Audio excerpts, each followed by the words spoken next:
এদিকে বিএলএ নিয়োগের ক্ষেত্রে নিয়মে পরিবর্তন আনলো নির্বাচন কমিশন। আগে বিএলএ নিয়োগের ক্ষেত্রে যে নিয়ম ছিল যে সংশ্লিষ্ট বুথ অর্থাৎ সেই বুথেরই ভোটার হতে হবে, সেই ক্ষেত্রে পরিবর্তন আনলো নির্বাচন কমিশন। এবারের নিয়মে বলা হয়েছে পোলিং স্টেশনের বদলে সংশ্লিষ্ট বিধানসভা কেন্দ্রের ভোটার হলেই বিএলএ। বুথ লেভেল এজেন্ট নিয়োগের নিয়মে পরিবর্তন আনলো নির্বাচন কমিশন। সংশ্লিষ্ট কেন্দ্রের খসড়া ভোটার তালিকা খতিয়ে দেখবে বিএলএ। নির্বাচন কমিশন সূত্রে খবর, মৃত বা স্থানান্তরিত ভোটারদের নামও চিহ্নিত করতে হবে বিএলএদের, জানালো নির্বাচন কমিশন। পোলিং স্টেশনের বদলে সংশ্লিষ্ট বিধানসভা কেন্দ্রের ভোটার হলেই বিএলএ। বুথ লেভেল এজেন্ট নিয়োগের নিয়মে পরিবর্তন আনলো নির্বাচন কমিশন। আগের নিয়মে বিএলএকে সেই বুথেরই ভোটার হতে হবে, সেই নিয়মে পরিবর্তন আনলো কমিশন। সংশ্লিষ্ট কেন্দ্রের খসড়া ভোটার তালিকা খতিয়ে দেখবে বিএলএ। নির্বাচন কমিশন সূত্রে খবর।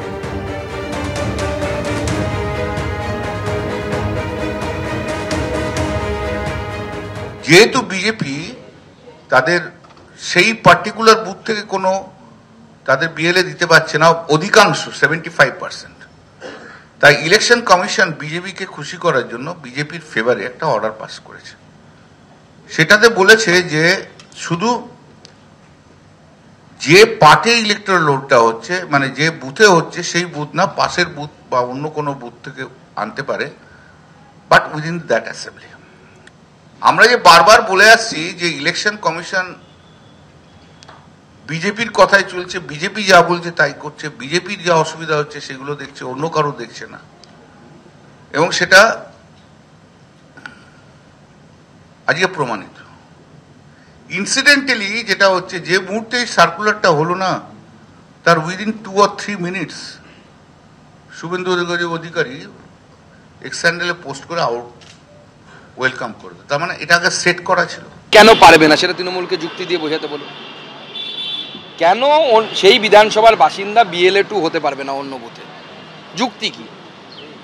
বিজেপিকে সুবিধে করে দেওয়ার জন্য, কার অসুবিধে করে দেওয়ার জন্য, সেটা পরে আসবে। আপনাকে তো কোনো লজিক দিতে হবে। আপনি তো পশ্চিমবঙ্গের যে কেউ গণনা কেন্দ্রে আপনার এজেন্ট হতে পারে, এক্সিস্টিং রুল আছে। এমনকি সেই বিধানসভার যে কেউ হতে পারে গণনা কেন্দ্রে, এমনকি বিধানসভার বাইরেও হতে পারে, সেটাও রুলে আছে। তো স্বাভাবিকভাবে একজন এসআইআরে যদি সেই বিধানসভার বাসিন্দা তার নিজের বুথ বাদ দিয়ে অন্য বুথে যদি তিনি বিএলএ 2 হন, এতে অসুবিধের কি আছে? যদি কোনো বুথে বিএলওর সাথে একজন বিএলএ 2 যাচ্ছে আর তার জায়গায় যদি বিভিন্ন রাজনৈতিক দলের 3 জন 4 জন 5 জন, বিজেপি বাদ দিয়েও ধরুন, যায়, কোনটা বেশি স্ক্রুটিনাইজড আর কোনটা বেশি স্বচ্ছতা বলে ধরা হবে? গতকাল আপনারা জানেন যে জামিনে জেলমুক্তি হয় প্রাক্তন শিক্ষামন্ত্রী পার্থ চট্টোপাধ্যায়ের। শিক্ষা নিয়োগে দুর্নীতি থেকে তৃণমূল কংগ্রেসে মমতা বন্দ্যোপাধ্যায়, অভিষেক বন্দ্যোপাধ্যায় সব নিয়ে অকপট পার্থ চট্টোপাধ্যায়। যখন তাকে বান্ধবীর বাড়িতে টাকা উদ্ধারের প্রসঙ্গ নিয়ে প্রশ্ন করা হয়, তখন তিনি বলেন যে আমার বাড়ি থেকে তো টাকা উদ্ধার হয়নি, বান্ধবীর বাড়ি থেকে টাকা উদ্ধার হয়েছে, তাই সেই উত্তর দেবে। পাশাপাশি তিনি আরো বলেন, কারো দুটো বউ থাকতে পারে, আমার বউ নেই, বান্ধবী থাকতে পারে না। হাঁটুর বয়সী যারা বিদ্রুপ করেছিল তাদের প্রতি সহানুভূতি হয়, সবটাই জানি। বান্ধবীর বাড়ি থেকে কোটি কোটি টাকা সোনা উদ্ধার নিয়ে দাবি প্রাক্তন শিক্ষামন্ত্রী।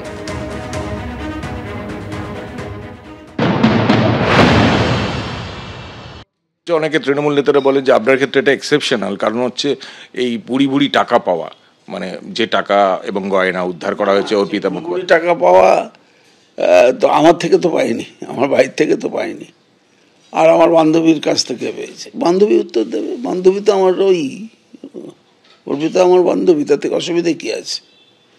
আপনারা যদি শোভন বৈশাখীকে দেখাতে পারেন তো দেখাবেন।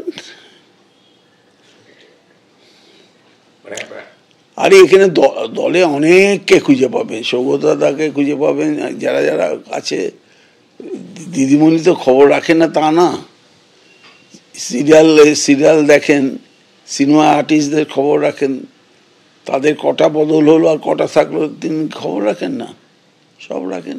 আপনি মানে অর্পিতা মুখোপাধ্যায়ের মানে বান্ধবী হিসেবে স্বীকার করছেন, মানে সদর্পে বলছেন? সেটা সদর্প বলছি, তাতে কি হলো? কি করবেন আপনি? আমার আমি কিছু করার জন্য বলছি। যার বউ আছে তার যদি দুটো থাকতে পারে, আমার বউ নেই, আমার একটা বান্ধবী থাকতে পারবে না? বাহ, কিসের ইয়ে হলো? আমি সদর্পে বলছি। এমনি মানে তার সঙ্গে যোগাযোগ হয়েছে ফিরে? না, দেখুন আমাকে হাঁটুর বয়সী, অমুক বয়সী বলে নানা রকম বিদ্রুপ যারা করেছিল তাদের প্রতি আমার সহানুভূতি হয়, কারণ তাদের সবটাই আমি জানি। জামিনে জেল মুক্তির পরে অকপট পার্থ চট্টোপাধ্যায় শিক্ষা নিয়োগ দুর্নীতি নিয়ে যখন তাকে প্রশ্ন করা হয় তিনি কি বললেন শোনাবো। এই যে শিক্ষা দুর্নীতি ধারাবাহিকভাবে এর একটা বড় ইস্যু ছিল, একটা অনিবার্য ইস্যু ছিল রাজ্য রাজনীতিতে, এইটা দলকে সবচেয়ে বড় বিড়ম্বনায় ফেলেছে। আপনি কি মনে করেন? কারণ হচ্ছে মনে করি না। কেন? দুর্নীতি কোনো ইস্যুই না। তাহলে জয়ললিতা ফিরতে পারতো না, স্টালিন ফিরতে পারতো না, এমনকি বিজেপিও ফিরতে পারতো না। দুর্নীতি একটা বিষয়, আর একটা বিষয় হচ্ছে রাজ্যের উন্নয়ন। আমরা যদি সবটাই ব্যয় করি দুর্নীতি, শিক্ষায় দুর্নীতি, স্বাস্থ্যে দুর্নীতি, 100 দিনে দুর্নীতি, কেন্দ্রীয় প্রকল্পের দুর্নীতি, এটা তো আজ থেকে না চিরকাল চলে আসছে। শিক্ষায় দুর্নীতি হয়েছে কি না আমার সময় তো কেউ বলেনি। আমি তো সর্ববৃহৎ টাইম বেশি দীর্ঘ সময় ধরে শিক্ষামন্ত্রী ছিলাম। আমি 21-এ চলে এলাম, তারপর এইসব দুর্নীতি আরম্ভ হয়ে গেল। আমি তো জানি না। কেউ তো বামপন্থীরা বলুন, বিজেপিরা বলুন, তারা গেছে বলেছে বেনিয়ম হয়েছে। আপনিও তো গেছেন, আপনার পুরনো রেকর্ডগুলো খুলুন না। তো বেনিয়ম হতে পারে, ভুল ত্রুটি হতে পারে। তার জন্যে গান্ধী মূর্তির পাদদেশে আন্দোলন হয়েছে, তার জন্য প্রেস ক্লাবে আন্দোলন হয়েছে, তার জন্য বিকাশ ভবনে আন্দোলন হয়েছে। এটা যেন কোনো অমোঘ মেঘ আমার এই শিক্ষামন্ত্রী হিসাবে মমতা বন্দ্যোপাধ্যায়ের নেতৃত্বে যে উন্নতি করেছিলাম। স্কুল সার্ভিস কমিশন যে পরীক্ষা নিয়ামক সংস্থা, তারাই হাজার হাজার তালিকা প্রকাশ করে বলছে যে এগুলো দুর্নীতি হয়েছে অথবা অনিয়ম। আমার একটা প্রশ্ন হচ্ছে, তারাই নিজেরাই বলছে এটা স্বয়ংশাসিত তো, এটা শিক্ষামন্ত্রীর তো কোনো কাজ নেই। কোথাও একটা নিয়ে আসুন না, নিয়েতে আবার সেই আইনের পথে যাচ্ছেন আপনি। এই প্রশ্নের উত্তর আমি দেব না। Their statutory bodies, they have to function themselves by their board and chairman, and they have their own rules and facts. এবার দেখুন কেন্দ্রীয় প্রতিমন্ত্রী সুকান্ত মজুমদার পার্থ চট্টোপাধ্যায় প্রসঙ্গে কি বলছেন। পার্থবাবুর মানে যে বক্তব্য এসেছে, সেই বক্তব্যটা আমার মনে হচ্ছে হৃদয়ের ব্যথা থেকে উনি বলছেন। তার কারণ উনি একটা কথাই বলতে পারেন, যার জন্য করলাম চুরি সেই বলে চোর। দেখুন, পার্থ চট্টোপাধ্যায় নিজে পুরোটা করেছে, এটা হতে পারে না। আমরা তো জানি পার্থ চট্টোপাধ্যায়ের কাছে মমতা বন্দ্যোপাধ্যায়ের, আমি নাম নিচ্ছি না কারণ আমি এটা প্রমাণ করতে পারবো না, কিন্তু আমাদের কাছে চাক্ষুষ যিনি দেখেছেন তার কাছ থেকে আমরা শুনেছি মমতা বন্দ্যোপাধ্যায়ের বাড়ির একজন মহিলার কাছ থেকে, তিনি কি আমি তার নামটা বলতে পারছি না, পার্থ চট্টোপাধ্যায়ের কাছে লিস্ট যেত।